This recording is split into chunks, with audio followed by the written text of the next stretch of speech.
আজকে আমরা চলে এসেছি একটা অদ্ভুত শ্মশানে, যে শ্মশানে কোনো চিতা নেই এবং এই শ্মশানে কুকুরদেরকে অর্থাৎ ডগ এদেরকে সমাধি দেওয়া হয়।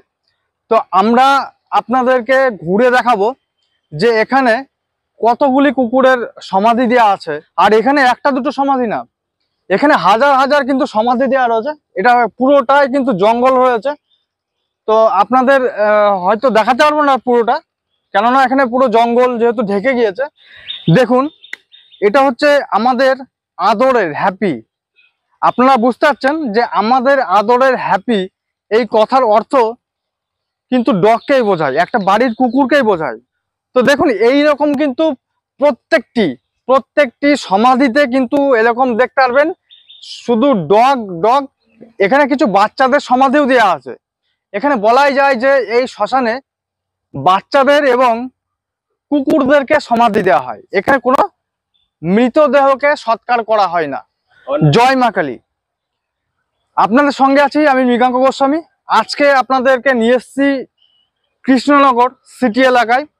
কৃষ্ণনগরের থেকে একটু পশ্চিমের দিকে যদি আমরা আসি, তাহলে পরে জলঙ্গি নদী আপনারা নাম শুনেছেন, খোড়ে নদী নাম শুনেছেন। এই দেখুন আমার রাইট সাইডে কিন্তু এই জলঙ্গি নদী এবং খোড়ে নদী। এই জলঙ্গি নদীর উপরেই কিন্তু এই শ্মশানটা তৈরি হয়েছে এবং এই শ্মশানের একটি গল্প আছে। আপনাদের কাছে হয়তো অলৌকিক গল্পগুলো অনেকেই কমেন্ট করে যে অলৌকিক গল্প দিয়ে কি হবে। তো অলৌকিক গল্প এখানে শুনিয়ে লাভ নেই। প্রচুর এই শ্মশানের সম্বন্ধে অলৌকিক গল্প আমরা শুনেছি, কিন্তু আমি সেগুলো আপনাদের সঙ্গে শেয়ার করতে চাই না, কারণ ওগুলো আপনাদের ভালো লাগে না। তো আমি চাই সামনে নেক্সট অমাবস্যায় অলৌকিক ঘটনা লাইভ দেখাতে চাই। তো যাই হোক, বিষয়টা হচ্ছে সেটা অমাবস্যার। তো এখানকার যে কথাগুলি সেগুলি আপনাদের শোনাচ্ছি। আজ থেকে প্রায় 20 বছর আগে, 20 থেকে 25 বছর আগে, এই যে সমাধি দেওয়া দেখতে পাচ্ছেন একদম লাস্ট ওই সাইডে পূর্ব দিকে, যে হসপিটালের যে মৃতদেহ লাওয়ারিস যেগুলো ছিল, যাদের কোনো ঠিকানা ছিল না, সেই মৃতদেহগুলো কিন্তু এখানে সৎকার করাতে নিয়ে আসতো। তো এখানে সৎকার করাতে নিয়ে আসে, এখানে কিন্তু দাহ করতো না, এখানে ফেলে দিয়ে চলে যেত। এবং আরেকটি কথা আমরা শুনলাম আস্তে আস্তে, যে এই শ্মশানে কেন চিতাটা বানানো হয়নি। দেখুন, এখান থেকে যদি দেখা যায় তাহলে মায়াপুর নবদ্বীপ খুব জোর হলেও 15 থেকে 20 কিলোমিটার। আপনারা দেখতে পাচ্ছেন যে এটা একটা ব্রিজ রয়েছে, এটা জলঙ্গির উপরে ব্রিজ। একটা কিন্তু হাইওয়ে রয়েছে আর একটা ওই পাশে রয়েছে ট্রেন লাইন, যেটা কিন্তু সোজা চলে যাচ্ছে মুর্শিদাবাদ। আচ্ছা, এই জায়গাটায় যদি দেখা যায়, এই যে আপনার নবদ্বীপ বা মায়াপুর, নবদ্বীপ আপনারা কম বেশি জানেন যে নবদ্বীপে সব থেকে কিন্তু বড় মহা শ্মশান রয়েছে, যেখানে বিভিন্ন ধরনের কিন্তু জায়গা থেকে মানুষকে নিয়ে এসে সেখানে দাহ করা হয়। তো এই জন্য এখানকার লোক বলছে যে দাদা, যদি এখানে একটা চিতা হতো তাহলে নবদ্বীপ শ্মশানটা কিন্তু মার খেয়ে যেত। তো যার জন্য এখানে কোনো চিতা তৈরি করা হয়নি। এখানে শুধু একমাত্র খ্রিস্টানদের মৃতদেহ, কুকুরগুলোর মৃতদেহ এবং বাচ্চাদের মৃতদেহ এখানে কিন্তু সমাধি দেওয়া রয়েছে। তো এটা একটা অবাক করার বিষয়। আর এই যে এইটুকুনি জায়গা পুরোটাই কিন্তু পুরোটাই সমাধি দেয়া। আপনারা নামগুলো দেখলেই বুঝতে পারবেন যে সোনা। জন্ম আছে 24/12/2015, মৃত্যু হচ্ছে 30/7/2023 সালে। এখানে আছে রোজি, ডাকনাম ছিল পুচু, জন্ম 31/12/2019 সাল, মৃত্যু 23/3/2025। তো বুঝতেই পারছেন এখানে বেশিরভাগই কুকুরদের কিন্তু সমাধি দেওয়া রয়েছে। যদিও বা আমরা শুনলাম যে এখানে বাচ্চাদেরকেও সমাধি দেয়া।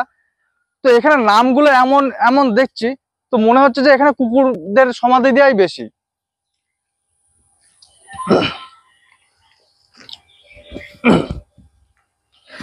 এই দিকটা যদি খেয়াল করা যায় তাহলে পরে এখানে পুরোটাই ঝোড় দেখতে পাচ্ছেন, কিন্তু এর মধ্যে দিয়েও কিন্তু সব সমাধি দেওয়া রয়েছে।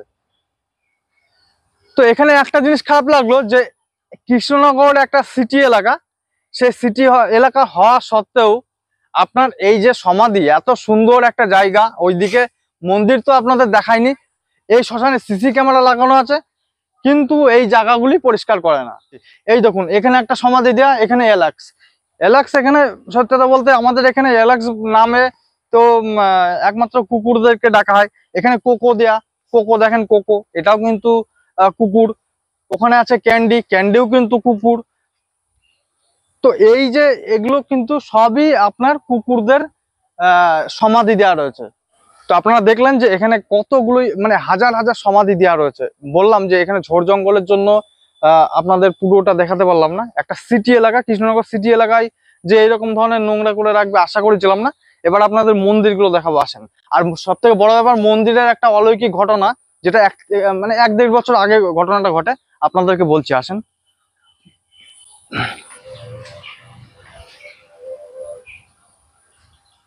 তো এবার আমরা দর্শন করব মাকে, শ্মশানকালী যাকে বলা হয়। তো মায়ের দর্শন করব। দেখেন শ্মশান মানেই কিন্তু থাকবেই, শ্মশানকালী কিন্তু থাকবেই। তো এখানকার যে শ্মশানকালী আপনারা দেখলে পরে বুঝতে পারবেন যে দেখেই মনে হচ্ছে কিন্তু জাগ্রত। তো এখানে এই যে শ্মশানকালী যে মা, এই মায়ের কাছে যদি আপনি কিছু কোনো মানত করেন, তো এখানকার লোকজনের কথা যে সেই মানত আপনার যে মনের আশা অবশ্যই কিন্তু পূর্ণ হয়। আর এখানে একটা অলৌকিক ঘটনা ঘটে, যেটা 1 থেকে 1.5 বছর আগে এই শ্মশানের যে পরিচালনা করে, যে শ্মশানটা পরিচালনা করে হরিদাস প্রামাণিক। তো ওনার কথা হচ্ছে যে উনি একদিন আজ থেকে 1.5 বছর আগে কি 1 বছর আগে ভোরবেলার দিকে 4টে নাগাদ আসে। তো 4টে নাগাদ আসলে পরে দেখে বা শুনতে পায় যে এই শ্মশানে ঘন্টা বাজছে। মানে কে বাজাচ্ছে সেটা কিন্তু কেউ দেখতে পারেনি। পাড়ার লোকজনও, এখানকার যে সাইডের লোকজন আছে তারাও কিন্তু শুনতে পেয়েছে যে এখানে ঘন্টা বাজছিল। কিন্তু ঘটনা হচ্ছে যে এই শ্মশানে সিসি ক্যামেরা লাগানো আছে, রীতিমতো বাইরে কিন্তু নোটিশ বোর্ড দেওয়া আছে যে এখানে রাত্রিবেলা প্রবেশ নিষেধ। তো এখানে কিন্তু রাত্রিবেলা কেউ প্রবেশ করে না। তো আপনাদের মনে হতে পারে যে অলৌকিক কোনো ঘটনা বা ভুতুড়ি কোনো ঘটনা, ভুতুড়ে কোনো কাহিনীর জন্য এখানে হয়তো রাত্রিবেলা আসতে দেয় না। না, বিষয়টা সেটা না। বিষয়টা হচ্ছে যে এটা কৃষ্ণনগরের থেকে একটু সাইডে পড়ে যায়, ব্যাক সাইডে। তো এই জন্য ঢুকতে দেয় না, যে এখানে যদি এখানে মাতালদের আমদানি হয়, তো যার জন্য এই জায়গাটা রাত্রিবেলা ঢোকা নিষেধ, মানে নিষেধ করে দিয়েছে। আর এই যে এখানকার যে বাসিন্দা যারা রয়েছে তাদের কথা যে ভোরবেলায় কিন্তু ঘন্টা বাজছিল। তো এখানে বলা যায় যে এই মা স্বয়ং যে শ্মশানকালী মা, ইনি কিন্তু অবশ্যই রয়েছে। আর এই দিকে রয়েছে বাবা ভোলেনাথের মন্দির, পেছনটাই রয়েছে বাবা ভোলেনাথের মন্দির, ছোট্ট একটু শিবলিঙ্গ। এই পেছনে দেখালাম যে মায়ের মন্দির, আর এটা হচ্ছে বাবা ভোলেনাথের মন্দির। আমি যতদূর জানি প্রিয় দর্শক বন্ধুরা, যে শিবলিঙ্গর মুখ যেদিকে হয় সেটা হচ্ছে উত্তর দিকে। কিন্তু এদিকে যদি দেখা যায় তাহলে পরে শিবলিঙ্গের মুখ রয়েছে পশ্চিম দিকে। জানি না কেন পশ্চিম দিকে রেখেছে, এটা থাকে কিনা আমি জানি না। তো আপনারা কমেন্ট করে অবশ্যই জানাবেন যে শিবলিঙ্গের মুখ কি পশ্চিম দিকে রাখা যায় কি রাখা যায় না। আর এই দেখেন নন্দী মহারাজ, যেখানে শিব সেখানে নন্দী মহারাজ তো থাকবেই কমন। তো প্রিয় দর্শক বন্ধুরা, আপনাদের মোটামুটি ভাবে কিন্তু কৃষ্ণনগর সিটি এলাকার যে শ্মশানটা, সেই শ্মশানটা আপনাদের ঘুরে দেখালাম। আপনাদের কাছে কেমন লাগলো এই শ্মশানটি? যে একটা অবাস্তব, যে এই শ্মশানে মৃতদেহকে দাহ করা হয় না, এখানে রীতিমতো কিন্তু সমাধি দেওয়া হয়। আর সমাধি দেওয়া হয় কাদের? কুকুরদের সঙ্গে ছোট বাচ্চাদেরও কিন্তু সমাধি দেওয়া হয়। তো যাই হোক, ভিডিওটি এখানেই শেষ করছি। আবার দেখাবে আপনাদের সঙ্গে নেক্সট ভিডিও। ততক্ষণ আপনারা ভালো থাকুন, সুস্থ থাকুন। ধন্যবাদ।